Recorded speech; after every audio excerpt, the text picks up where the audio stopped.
হয়ে গেছে এবং বিচারে বসে ফয়সালা করে, হকও জানে না এবং হক ফয়সালা করতেও জানে না, পড়াশোনা নয়, শিক্ষিত নাই, বিচার বিশ্লেষণ করার ক্ষমতা নাই, তারপরেও যদি মোড়ল সেজে যায় তো তার দ্বারাতে যে ফয়সালা হবে এটা না হক ফয়সালা। এই জন্য নবীজি বলছেন এই মোড়লটাও জাহান্নামী। তাহলে হিসাব করে সালিশ করতে বসতে হবে আর হিসাব করে মোড়লি করতে হবে যে জান্নাতের ভাগীদার হব, আর আমি মোড়লি করতে গিয়ে যদি আমার কপালে জাহান্নাম জুটে যায়, এমন মোড়লি করব কেন? আমাদের দেশে এখন বেটা ছেলে আর বেটি ছেলে যত ধরা পড়ছে, বিচার তো হয় না। যদি এক একটা বিচার হচ্ছে তো 90টা বিচার কেমন হচ্ছে, বেটা ছেলেটাকে জরিমানা করছে আর বেটি ছেলেটাকে মাফ হয় না। এটা জরিমানা কাকে করবে? খালি বেটা ছেলেটাকে। বেটি ছেলেটাকে জরিমানা হবে না। 1 লাখ টাকা যদি জরিমানা হয়, 50,000 টাকা মেয়েটাকে দিবে আর বাকি টাকাটি দ্বিতীয় কিস্তিতে দেওয়া হবে বলে থাকলো।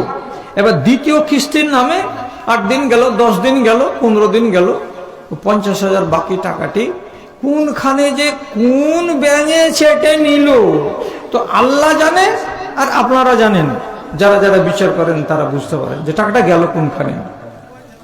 আমি বলি মেয়েটাকে যে জরিমানা, ছেলেটাকে জরিমানা করে যে 50,000 টাকা মেয়েটাকে দেওয়া হলো, এটা কোন বিবেকে? বুদ্ধিটা কি? সবটি মোড়ল বলবে বেটি ছেলেটা বদনাম হয়ে গেল, আর বিয়ে হবে না, এই টাকাটির লোভে কত ছেলে ওকে বিয়ে করবে, এই জন্য ছেলেটাকে জরিমানা করলাম। তুই বেশি পণ্ডিত? হ্যাঁ, বেটি ছেলেটার ইজ্জত চলে গেল, ওর বিয়ে হবে না, তার লাগে ছেলেটার টাকা দিয়ে ওর বিয়ে লাগাবি? তো ছেলেটার ইজ্জত যায়নি, ওর মুখটা পুড়েনি? ধানগড়া অঞ্চল, বিশনপুর অঞ্চলের লোক জানতে পারেনি যে উমুকের বেটা ধরে পড়েছিল, তো 1 লাখ টাকা জরিমানা দিয়েছে। তার ইজ্জতের কি দাম দিবি? বেটি ছেলেটাকে 1 লাখ টাকা ফাইন কর। অথচ আপনারা হয়তো কথাটা শুনে সকাল থেকে এদিক ওদিক করে খালি বকাবকি করবেন। ব্যভিচারের কেসে 1 নম্বর আসামি হচ্ছে নারী। কার ফয়সালা? আল্লাহর ফয়সালা।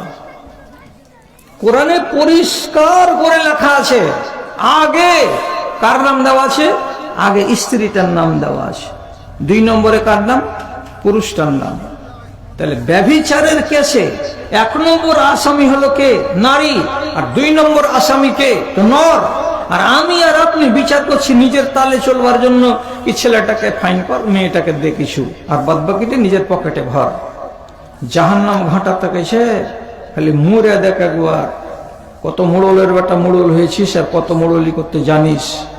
সহিহ হাদিসে লেখা আছে এই সমস্ত জালেমগুলোকে কিয়ামতের দিন আল্লাহ রাব্বুল আলামিন প্যারাশুটের দড়িতে ওদের চুলকে বেঁধে সুরাইয়া নক্ষত্রের সঙ্গে বেঁধে দিয়ে ঝুলিয়ে দিবেন নিচে। আর যেমন গামারের গাছে মানুষ ছোটকালে দোলনা দোলে, মোটা মোটা কাচ্চি পাকিয়ে কাঁচা পাটের ছালকে লিখিয়ে দড়ি বানিয়ে যে দোলনা দুলে, ঠিক ওই রকম করে দোলনা দুলানো হবে। ওই দোলনাটা বাঁধা আছে গামারের গাছে, আর এই দোলনাটা কিয়ামতের দিন বাঁধা থাকবে কিসে? আর চুলের সাথে, আর দিয়ে এমনি করে ঝুল্লু দেওয়া হবে। ওজন কত তোমার? 80 কেজি। 80 কেজি ওজনের দেহটা এই চুলের ঝুঁটিতে এমনি করে হিলবে, দিন আর রাত হিলবে। কি এরা কারা? হাদিসে লেখা আছে এই লোকগুলো হলো মোড়লের দল। যখন ঝুল্লু দেওয়া হবে আর যখন মাথায় টান পড়বে, শরীরে টান পড়বে, তখন আফসোস করে বলবে ইয়া লাইতানি মা উল্লিত হাজাল আমরা।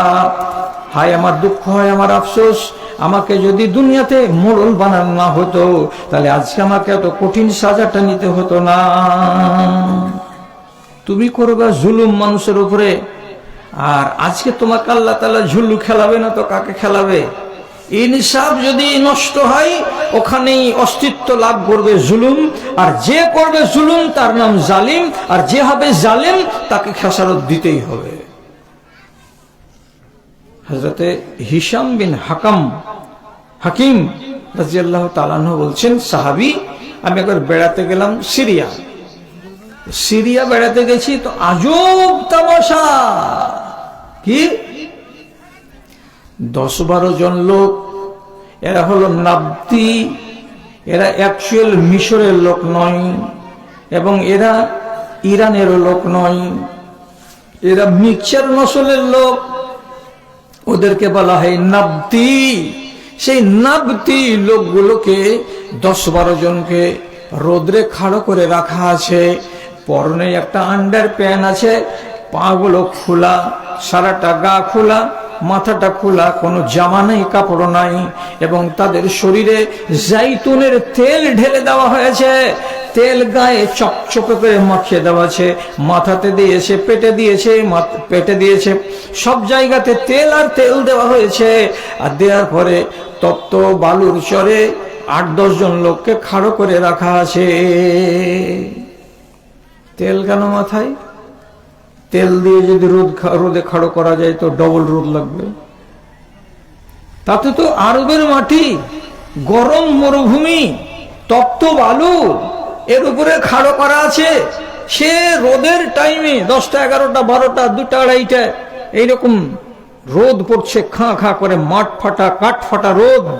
এ রোদে দাঁড়িয়ে আছে খালি গায়ে, আর তার উপরে আবার জৈতুনের তেল লাগানো আছে তাদের গায়ে।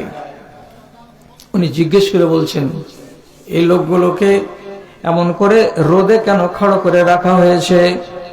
লোকেরা উত্তর দিয়ে বলছে, এরা ট্যাক্স আদায় করে না, এরা হলো নাবতি, এরা মুসলমান নয়।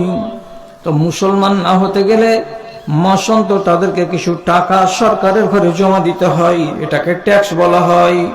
এরা ট্যাক্সের টাকা বাকি রেখেছে, তার জন্য তাদেরকে সাজা দেওয়া হচ্ছে এরকম করে।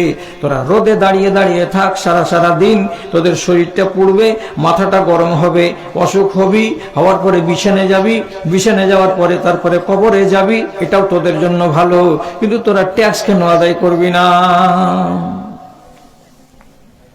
হযরতে হিশাম বিন হাকাম এই দৃশ্যটা দেখলেন, দেখার পরে সইতে পারলেন না।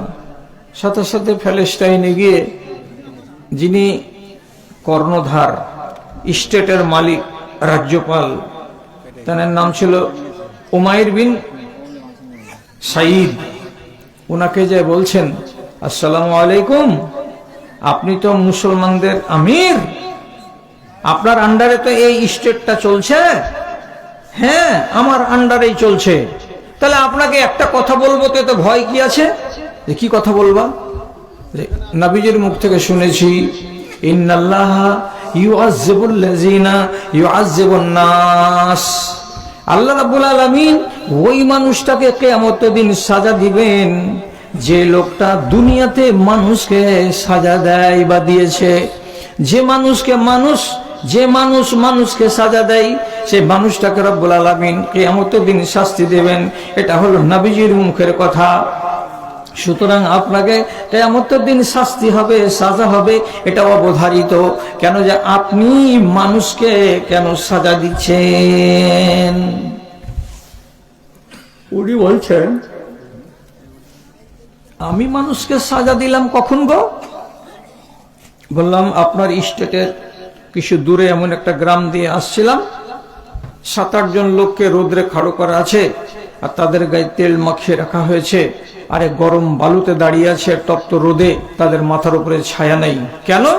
ওরা ট্যাক্স আদায় করেনি বলে। তার জন্য আপনি মানুষকে সাজা দিবেন?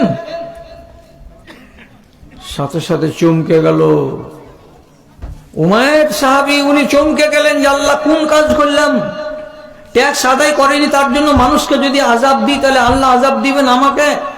সাথে সাথে লোক পাঠালেন, পাঠার পরে বললেন, জলদি লোকগুলোর গা থেকে তেল মুছো, আর লোকগুলোর গা থেকে তেল মুছে তাদেরকে জামা কাপড় পরতে দাও।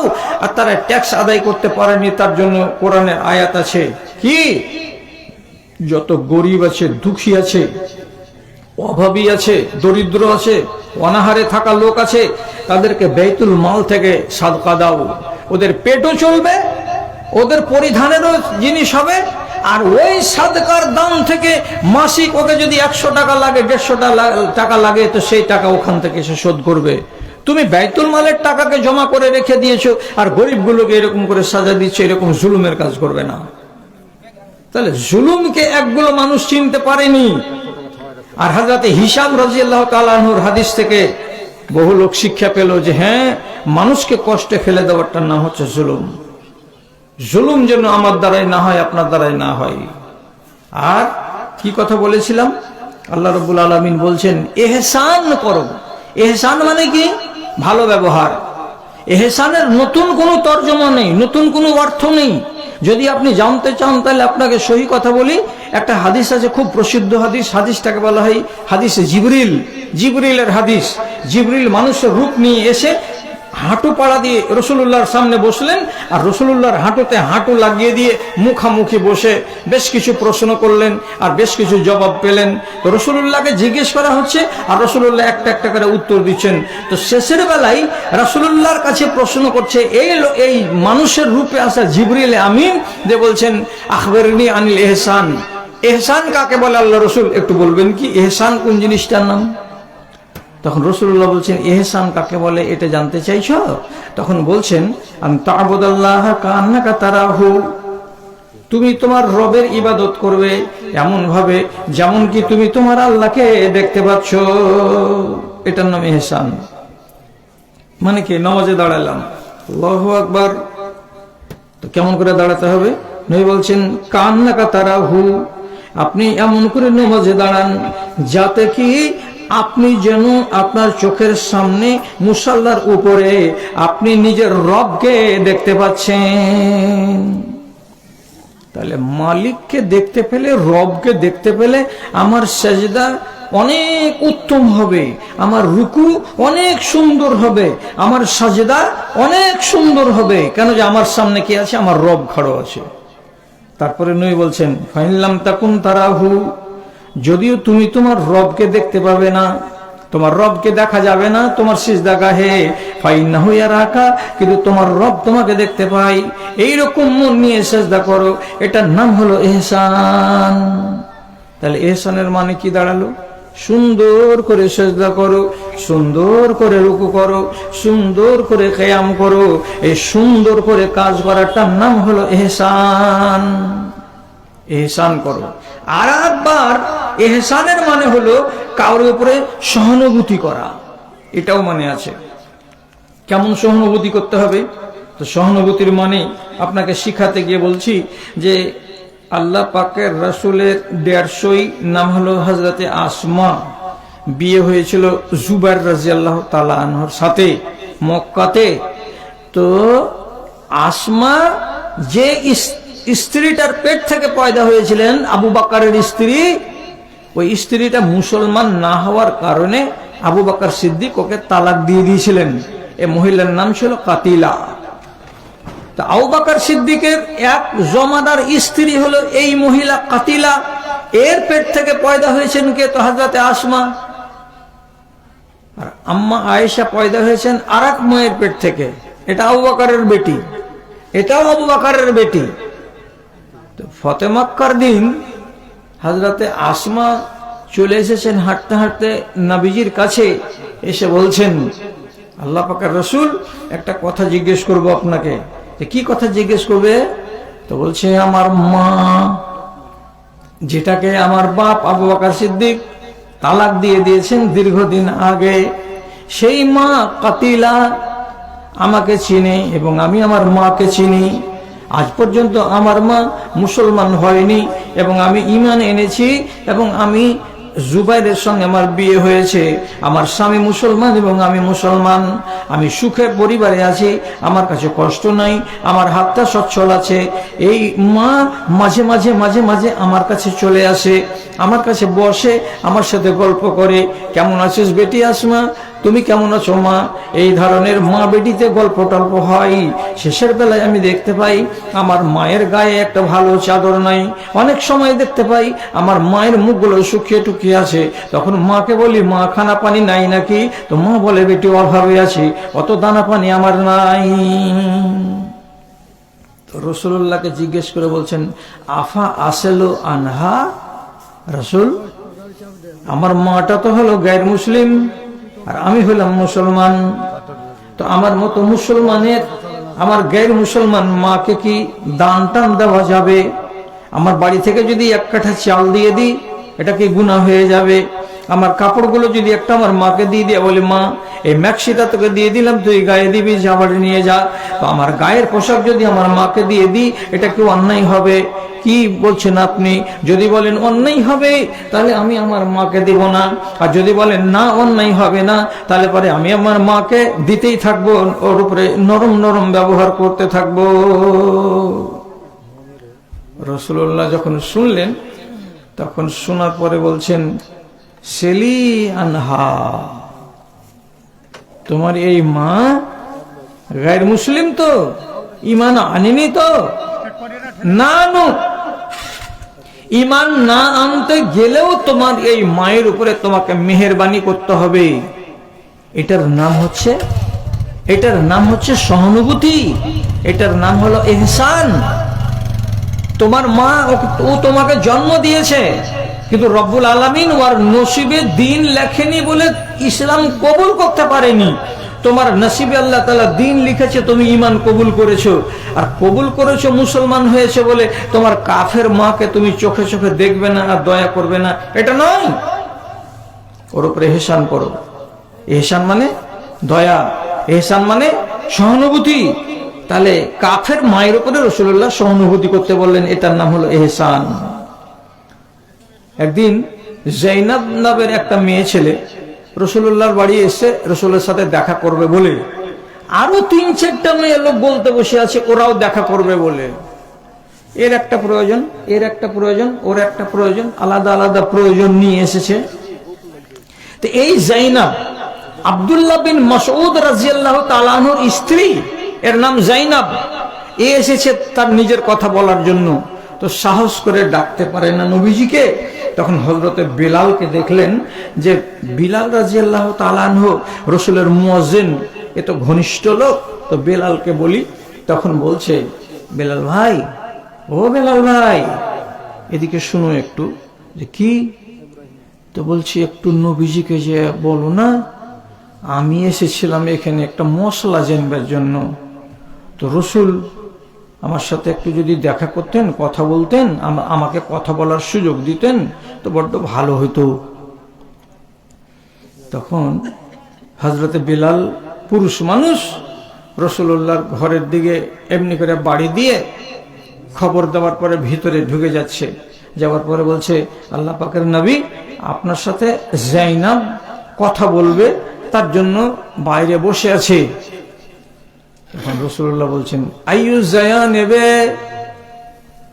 মদিনাতে তো 4-5টা জাইনাব নামের মেয়ে ছেলে আছে, এটা কোন জাইনাব এসেছে? আমাকে আগে পরিচিতিটা দাও। একটা জাইনাব নাই, মধ্য পাড়ার একটা জাইনাব, দক্ষিণ পাড়ার একটা জাইনাব, উত্তর পাড়ার একটা জাইনাব, কোন জাইনাব এসেছে কথা বলতে, এটা আগে জেনে দাও। বিলাল বলছেন, আব্দুল্লাহ বিন মাসউদের স্ত্রী জাইনাব এসেছে আপনার সাথে কথা বলতে। তখন রাসূলুল্লাহ বলছেন, ওকে ভিতরে আসতে দাও। কেন? যে আব্দুল্লাহ বিন মাসউদ আমার প্রিয় সাহাবী, এই লোকটা অত্যন্ত মেহেরবান, অত্যন্ত দয়াশীল এবং অত্যন্ত সৎ মানুষ, এবং ইসলামের প্রারম্ভিক কালের এটা হলো মুসলমান। তার জানটা পাতলা বটে, কিন্তু ইমানটা তার সবল। এই মানুষের স্ত্রী জাইনাব যখন দেখা করতে এসেছে, ওকে আমার কাছে পাঠিয়ে দাও। ভিতরে গেলেন। কি বলছো? কেন এলে? তখন জাইনাব বলছে, আল্লাহ পাকের রাসূল, আমি হাতের কাজ জানি, চামড়াকে কেটে কেটে মেয়ে ছেলে পিলের গয়না বানাতে পারি, চামড়াকে কেটে কেটে ছোট ছোট ব্যাগ বানাতে পারি, চামড়া দিয়ে বিভিন্ন আসবাবপত্র তৈরি করতে পারি, আর ওইগুলো আমি তৈরি করার পরে বিক্রি করি, তো আমার অনেক পয়সা হয়। আমার কাছে পয়সা কড়ি আছে, কিন্তু আমার স্বামী আব্দুল্লাহ বিন মাসউদ হলো গরিব মানুষ। ও নিজের বাল বাচ্চাকে ঠিকঠাক করে খরচ দিয়ে চালাতে পারে না সংসার। তো আমি যদি মনে করি যে কিছু সাদকা করব, তো আমি স্ত্রী হয়ে আমার মালের টাকাগুলো, সাদকাগুলো কি আমার স্বামীর উপরে দিতে পারি, আমার মালের জাকাতগুলো কি আমার স্বামীকে দিতে পারি, আমার মালের জাকাত কি আমার ছেলেপেলেদেরকে দিতে পারি। এটা কি দেওয়া জায়েজ হবে না হবে না? কেমন কথা? পুরুষটা অচল, টাকা পয়সা নেই, আর বাড়িওয়ালিটা সচল, এরই টাকা পয়সা ফের বেশি। এবার জাকাত দিবে তো বলছে যে আমি স্বামীকে যদি দিই আর আমার ছেলে পিলেকে যদি জাকাত দিই তো এটা কি কবুল হবে? এটা কি দেওয়া যাবে? জিজ্ঞাসাটা কেমন দেখেন। রাসূলুল্লাহ বলছেন তাসাদ্দাকি আলাইহে ফালাকে আজরানে, তুমি তোমার স্বামীর উপরে সাদকা করো, তোমার ছেলে পিলের উপরে তুমি সাদকা করো, তোমাকে রব্বুল আলামিন ডবল স্বভাব দিবেন। কেন? তোমার বাড়ি বিশনপুর, তুমি যদি বালুয়াঘাটের একটা লোককে সাদকা দাও তো তোমাকে সিঙ্গাল লেখে দেওয়া যাবে। আর ওই সাদকাটা যদি তোমার নিজের লোককে দাও, তোমার ভাতিজিকে দাও, তোমার ভাতিজাকে দাও, তোমার চাচাতো ভাইকে দাও, তোমার মামাতো ভাইকে দাও, তোমার আপন জনদের ভিতরে কাউকে যদি দাও তো আল্লাহ তাআলা তোমাকে দুইটা স্বভাব দিবেন। কিসের কিসের স্বভাব? একটা হলো সাদকার স্বভাব, আর একটা হলো তোমার রিশতেদারির স্বভাব, একটা হলো তোমার আত্মীয়তার স্বভাব। তো আব্দুল্লাহ বিন মাসউদ হলো তোমার স্বামী, এর জন্য তুমি একটা স্বভাব পাবে, আর এটা সাদকা, তার জন্য আরেকটা স্বভাব পাবে, অতএব তুমি ডবল স্বভাব পাবে। তাহলে স্ত্রী স্বামীর উপরে খরচ করবে, নিজের আল আওলাদের উপরে খরচ করবে, এই জিনিসটা আপনি উল্টা পাল্টা যেন না বুঝেন। এই জন্য রাসূলুল্লাহ বলছেন এদের প্রতি তোমাকে সহানুভূতিশীল হতে হবে, এদের প্রতি তোমাকে সদয় হতে হবে। এটার নাম হলো ইহসান। আর এটাকে বলা হয় কি? আপন জনকে দেওয়া। আপন জনকে দিলাম। ওয়া ইতাই যিল কুরবা, যেগুলো তোমার নিকট আত্মীয়ের লোক আছে তাদেরকে তুমি দাও। আর সহানুভূতির একটা উদাহরণ আপনাকে দিই, আর দেওয়ার পরে ঘড়ি তো আশা করা যাবে যে 12টা বেজে যাবে, তখন আমাদের সবারই 12টা বেজে যাবে, আমরা একসাথে এখান থেকে উঠে চলে যাব। সেটা কি বলছি আপনাকে? রাসূলুল্লাহ বলছেন, ওগো আমার সাহাবীরা একটা কথা শুনো, আমি মরে যাব, আমার মরে যাওয়ার পরে তোমরা মিশর দেশটাকে জয় করবে। খেয়াল করেন কথাই, তোমরা মিশর দেশটাকে জয় করবে। তো আমার জীবদ্দশাতে তো তোমরা জয় করছো না, আমার মরার পরে তোমরা জয় করবে। তো আমি একটা কথা বলছি, আমার কথাটাকে তোমরা ভুলিও না। হে কি? ইজা ফাতাহাতুম মিসরা, যখন তোমরা মিশরকে জয় করে নিবে, ফাস্তাউসু বিআহলিহা খায়রা, যুদ্ধ করার কালে এক দেশের লোক যখন আরেক দেশের লোকের উপরে আক্রমণ করে তখন তাদের বাড়ি ঘর জান মাল অনেক ক্ষয়ক্ষতি হয়।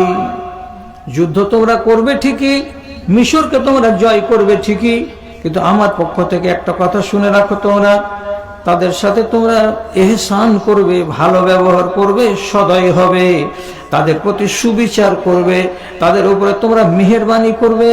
খবরদার খবরদার, অন্যদের মতো তোমরা ব্যবহার করিও না, জুলুম করিও না, অবিচার করিও না, অনাচার করিও না। যত দূর পারবে তোমরা ইহসান করবে। কেন আপনি ইরাকের ব্যাপারে বলছেন না, আফ্রিকার ব্যাপারে বলছেন না, আবার মিশর যদি ফাতা করি তো তাহলে পরে মিশরের লোকেদের সঙ্গে তোমরা ইহসান করবে, তাদের সঙ্গে ভালো ব্যবহার করবে, এটা কথা কেন বলছেন? তো রাসূলুল্লাহ বলছেন হিসাব করে দেখেন আত্মীয়তা কাকে বলে।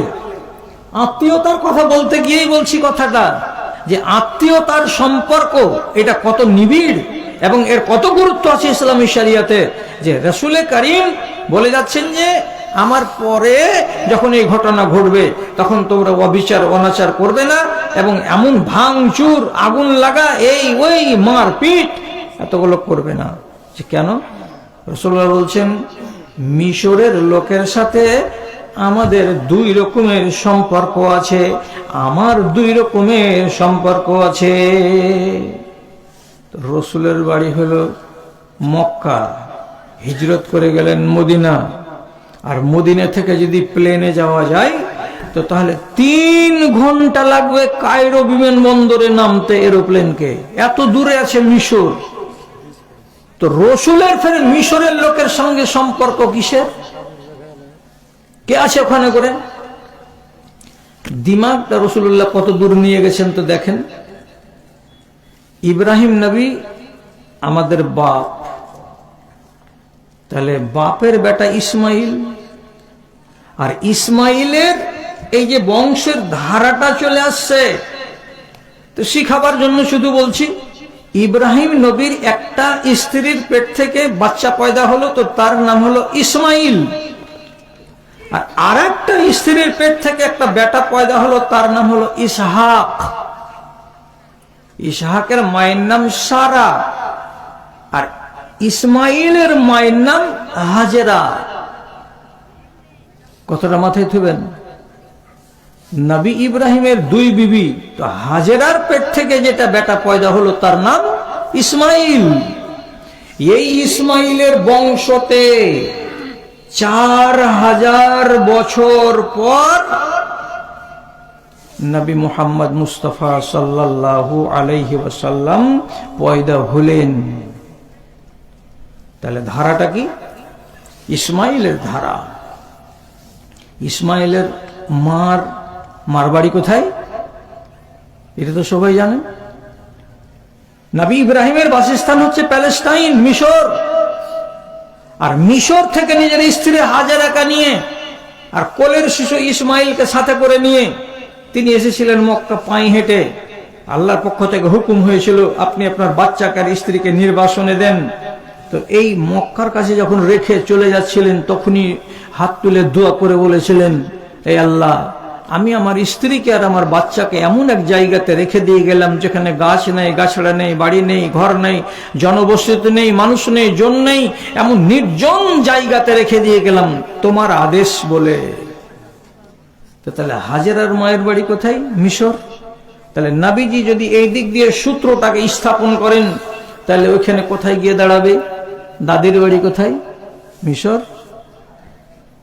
এই জন্য রাসূলুল্লাহ কি বলছেন? ফাইন্নামাহুম সেলাতান, এক রিওয়ায়েতে ওইখানকার লোকের সাথে আমাদের বংশের মিল আছে, টান আছে। কেন টান আছে? তাহলে আমাদের মা এবং হযরত ইসমাইল আলাইহিস সালাতু ওয়াস সালামের মা নবী ইব্রাহিমের স্ত্রী হাজেরা হলেন মিশরের লোক।